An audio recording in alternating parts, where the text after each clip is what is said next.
Olá, bem-vindo ao canal Vida no Jardim. Eu sou Lúcia Borges, paisagista. Nesse episódio, atendendo a muitos pedidos de muito tempo atrás, finalmente vim falar sobre as plantas carnívoras. Bom, gente, eu só não falei antes porque eu não sou colecionadora e nem especialista sobre essas plantas. Tive que correr atrás e, com a ajuda do Ricardo, um dos inscritos aqui do canal, e do Gilmar, de uma floricultura lá do Mercado Central de Belo Horizonte, consegui finalmente ter as plantas para poder ilustrar e falar sobre elas. Bom, planta carnívora, teoricamente o melhor seria falar planta insetívora, porque a grande maioria das vezes elas captam e se alimentam de insetos.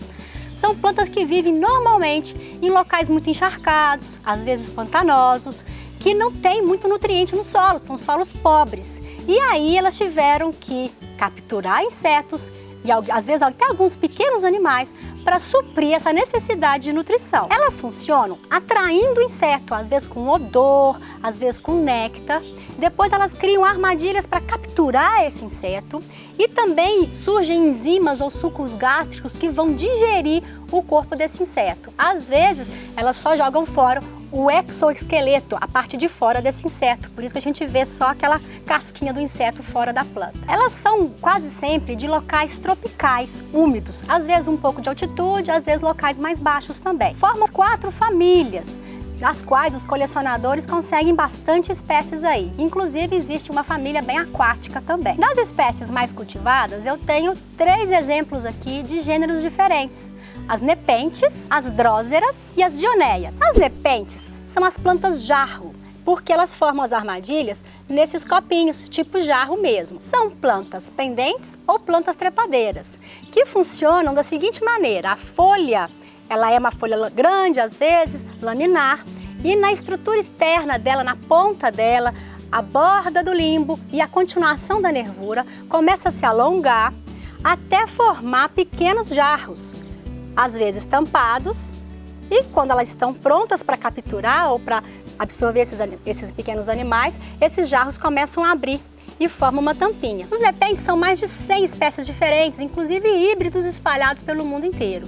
E uma coisa interessante é que, dependendo da espécie que você tem, elas podem ser pequenas, como essa espécie Nepenthes alata, como podem ser grandes, inclusive como a Nepenthes máxima que eu tenho aqui. Como é que as Nepenthes capturam o inseto? Elas possuem, na hora que ela abre essa tampa, tem um néctar aqui que atrai os insetos pelo odor, pela gostosura do néctar, um melzinho.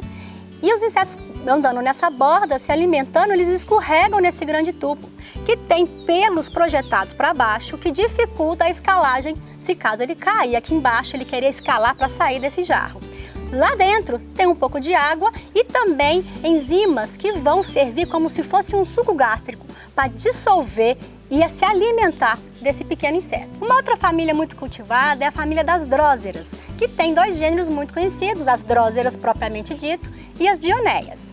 Elas funcionam de uma maneira um pouco diferente da planta jarro.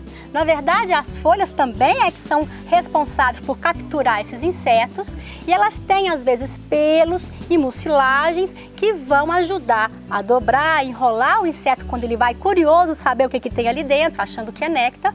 Ou no caso da papa-mosca, ela fecha quando o inseto passa por esses pelos dentro dessa folha. Quer ver?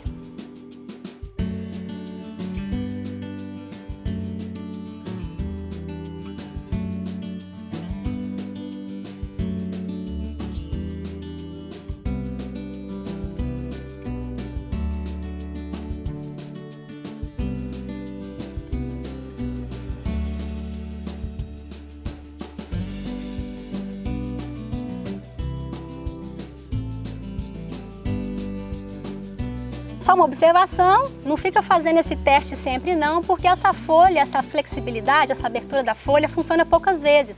Então, 2, 3, até 5 vezes no máximo ela vai fazer isso, mas depois ela perde esse poder de fechar e capturar seu alimento. Uma curiosidade, principalmente no caso das dróseras, é não deixar cair muita água nela ou molhar muito essas folhas para não perder essa mucilagem, que é o que vai segurar o inseto para até a planta dissolver e se alimentar dele. Uma curiosidade, o nome certo desse jarro é assídio. Apresentando as espécies que eu tenho aqui comigo, a alata ela é menorzinha, mais delicada, quase sempre com os jarrinhos mais esverdeados.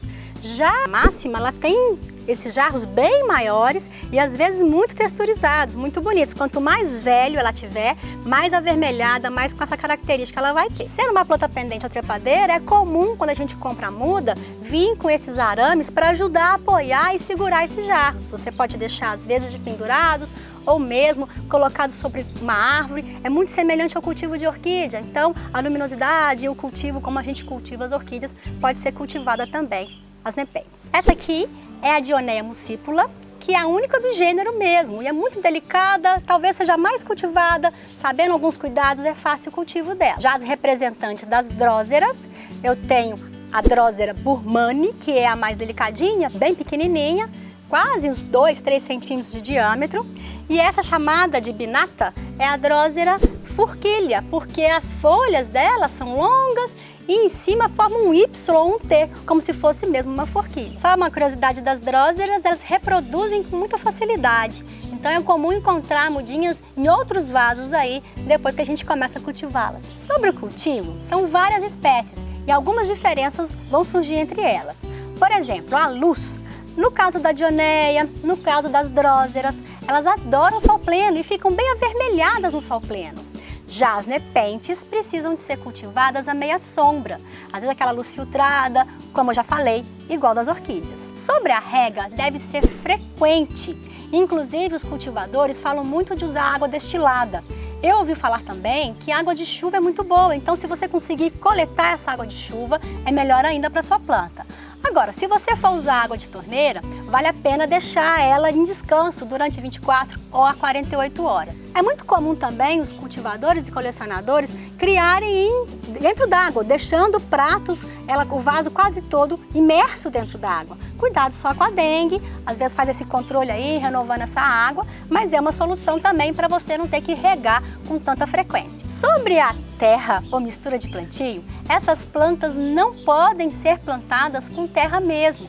Quase sempre são cultivadas com substratos do esfagno. O esfagno é esse musgo seco que a gente compra facilmente nas casas que vendem, às vezes até arranjo para fazer cestas e flores aí. Uma dica legal é que quando você comprar esse esfagno, deixar ele imerso num balde, deixar ele sair essa tinta, esperar um pouquinho para você utilizar como substrato para sua planta. Sobre a adubação, não é necessária porque ela mesma vai capturar o seu alimento. Sobre a poda, é mesmo de limpeza, às vezes uma dessas armadilhas que secou, um ramo que secou, mas não tem que ser podada não. Sobre a reprodução, mais comum ser reproduzidas por semente, todas as espécies. As espécies que são pendentes ou trepadeiras, consegue-se a reprodução por estaquia também. Uma observação que a Dioneia passa por muito estresse produzindo flores que são lindas, delicadas, branquinhas ou rosadas e pode ocorrer dela depois que frutificar morrer. Caso você não queira coletar ou buscar essa semente, é aconselhado cortar a haste floral para ela não passar por esse estresse. Sobre o uso paisagístico, é mais comum usar em vasos de plástico ou pode ser até vasos cerâmicos, lembrando para manter bem a umidade, cuidado que esse vaso ele resseca bastante. As nepentes, às vezes de penduradas, às vezes como trepadeira, ficam também muito bonitas e é uma ótima planta para coleção, aí eu estou começando a minha. E aí, gostou de conhecer um pouquinho mais sobre as plantas insetívoras ou carnívoras? Ficou com alguma dúvida? Me pergunte, eu vou deixar aqui na descrição também alguns links muito interessantes que foram fontes de pesquisa para que eu pudesse fazer esse vídeo para você. Também vou colocar aqui na descrição o endereço lá da Flora do Gilmar, lá no Mercado Central de Belo Horizonte, que vale a pena conhecer. Compartilhe com seus amigos, se inscreva no canal se não inscreveu, nos acompanhe nas redes sociais, curta o vídeo e até a próxima!